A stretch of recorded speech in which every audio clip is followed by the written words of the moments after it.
Hello again. Welcome to Uncle Geoff's Easy-Peasy English. Today, so and such. For example, this is such a small cup. Or, this cup is so small.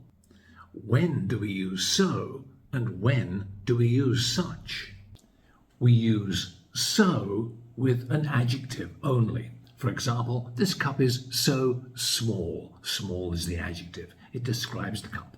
This cup is so small. When we use such in a sentence, we have to have an extra word. We have the adjective plus a noun. For example, this is such a small cup.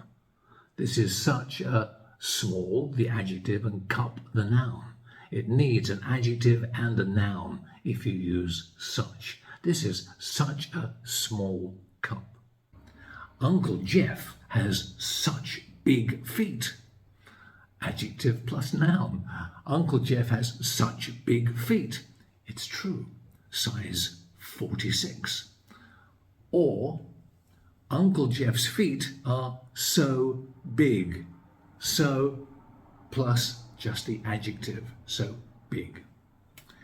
English grammar, it's easy peasy with Uncle Geoff's help. Thank you for watching. See you next time on Uncle Geoff's Easy Peasy English. Bye-bye for now.